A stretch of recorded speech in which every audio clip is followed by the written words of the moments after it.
Hi, I'm Ms. Hottie from Olympian High School, and today we're going to be using the Traditions and Encounters textbook by Dr. Bentley to look at the cosmopolitan Mediterranean. In this video, I'm specifically going to focus on Greek philosophy and religions of salvation, and Ms. Rogerson will teach you about the other section in the book that you are to read and learn as much as you can on your own. So cosmopolitan, this word basically means a type of culture or a space where there's people from all over. And then now at that time, they didn't have formal, states like the way we have today, like nation states, but there are, of course, different kinds of states, imperial states and city states and other kinds of states.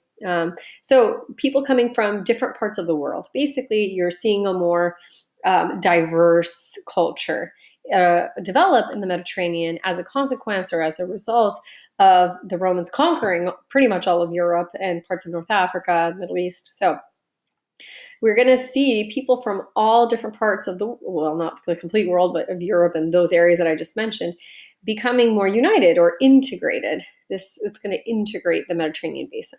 And that is going to have effects not just on trade, but also on cultural and religious traditions. And, they're traveling throughout this region and they're bringing with them, often these migrants are bringing with them their own traditions and contributing to a more cosmopolitan culture. The roads that the Romans built will help facilitate the spread of new popular religions. Sometimes those religions would be modified or changed by the Romans and then adopted. Eventually, one of the most important of those religions will be Christianity, which originally started out as a small persecuted Jewish sect. Mr. Rogerson is going to teach you about that. But it's really important to know what preceded the popularity of Christianity. And if you understand that religions of salvation had already become popular in the Roman days in the Mediterranean, then it helps you understand. It's kind of like, well, if people are already accustomed to say drinking sugary drinks, and then a sugary drink comes along, they're already accustomed to that. They're used to it. So it appeals to their palate, for example. Anyway, we're going to concentrate in this video on Greek philosophy and religions of salvation. So salvation is a term that depends on what religion you are referring to, but it's like being saved. It could be being saved from sin, or it could be uniting in a mysterious way with the source that created you. So it gives your life purpose. It's saving you, religions of salvation. So we'll start with the Greek philosophy. Anyway, and you guys know about Greece, you learned about it in chapter 10. We know that many of the gods that the Romans, worshipped were actually renamed versions of Greek gods. For example, Jupiter was the renamed version of the Greek god Zeus. So a lot of the gods you've probably learned about in elementary school or middle school. You can learn about these gods on your own. But basically, the Romans believed in that there were gods that directly intervened in human affairs and that led to certain things happening on Earth. So you can read about Jupiter and Mars, the god of war, Ceres and Janus and Vesta. So you have these major gods or deities. You also have most households honoring tutelary deities, and I've looked that up for you to help you understand it. Tutelary is protective gods. So a god that might protect your specific family or your community. Okay, so you've got these tutelary deities as well, looking over the welfare of this individual family. And as I mentioned, as they encountered, other groups of people, as they expanded their empire, they sometimes took the deities of those other people.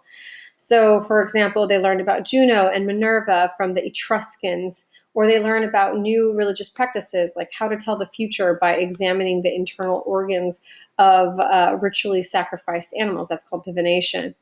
And as I mentioned, one of the areas in which they drew the most inspiration were the Greeks, and not just in terms of Greek religion, but also in terms of Greek philosophy. So this tells you that when Romans established political hegemony means control or dominance, they basically encountered Stoicism. Lots of Greek philosophy, but specifically Stoicism spoke to them, and Hellenistic Greece. So remember, we call anything Hellenistic that has to do with the period after Alexander of Macedon took over and then fell, and then you have the different empires that were there that you have been learning about. So Stoicism refers to the philosophy that was really prominent or powerful and popular at that time. It sought a set of universal standards, moral standards, the right things that you can do that are right or wrong. It was based on nature and reason.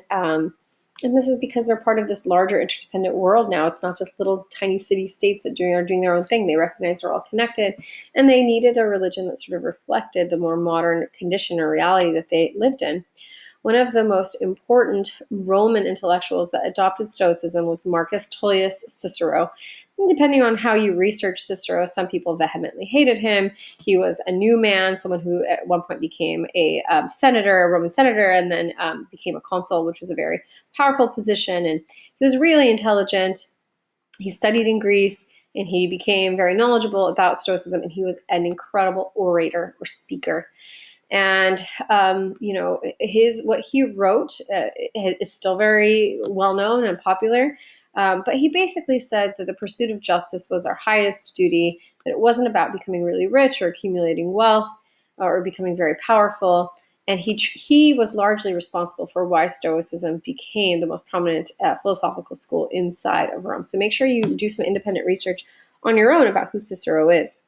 Now, this is appealing, of course, to people who are intellectuals, who are nerdy and like to study and are really interested in philosophy. But even today, most of us aren't really nerdy and like to study philosophy. Most people around the world like small ways that they can feel connected to what they believe or their religion.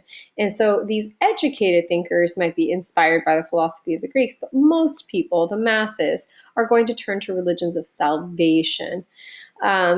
So again, remind yourself that they're now living in an area where people are largely interconnected, and they need religions that are more sort of universal in scope, that aren't just localized to a specific place. And some of these religions of salvation are going to be traveling from other places. So as people are, becoming more integrated, and that's because of the Roman roads and the Pax Romana and all of that, the Roman peace, merchants, soldiers, administrators, and the cults they believed in and missionaries were moving across the Roman roads and the sea lanes and being transported to all parts of the empire, including the large cities. One of the most popular of these religions that came from outside and then was changed by the Romans and became very popular was the religion of Mithraism. Originally, Mithraism was associated with the god Mithras, who was a Persian god, so from Persia, from the Zoroastrian belief or religion. This used to be a god that was associated with the sun and with the light. But when the Romans learned about Mithraism, they changed the religion, and they transformed Mithras into a god that was less associated with the sun and the light and more associated with martial values having to do with war, like the god of war, Mars. So things having to do with courage and bravery and discipline, things that a soldier could relate to, strength. And the cult of Mithras became wildly popular throughout the Roman Empire. Now, there is an HBO miniseries called Rome. They only made two series of it. And HBO is known for its unwarranted or gratuitous sexual scenes. So I apologize for that, but when you're older, when you're much older and you're able to watch those HBO films, aside from those scenes that are unnecessary, it's a really, really wonderfully made, really well acted miniseries about Rome, and you'll see them praying to Mithras in that as well. So if you like watching history films or are interested in history books and all of that, try your best to see what you can find. And it's considered like practice, a way of reinforcing what you know. So the Mithraic religion gave divine sanction for human life and for moral behavior. It created a community that brought people together. And what else is it telling you here? Oh, eventually people that followed sort of the rules of the cult of Mithras could hope to achieve salvation by mysteriously joining with Mithras himself. So through this mysterious ecstatic union.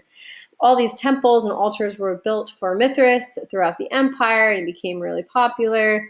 And unfortunately for women, the cult of Mithras didn't allow them in, but there were specific cults dedicated to women. For example, you have an Anatolian mother goddess Sibyl and the Egyptian goddess Isis. This Egyptian goddess has a huge following. It might have been the most popular religion of salvation before Christianity arrived, and people built all kinds of temples to Isis, and they saw her as a benevolent or kind and protective deity who protected the people that worshipped her.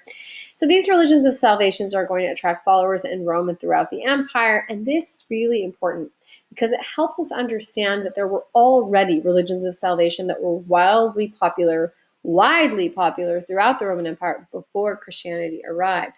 So in some way you can see a continuity there.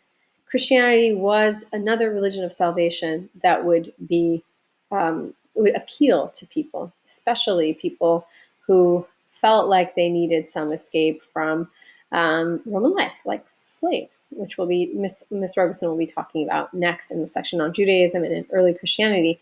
But don't forget this context, the history that came before Christianity. Okay, I hope this helps you a little bit with understanding the cosmopolitan nature of Rome.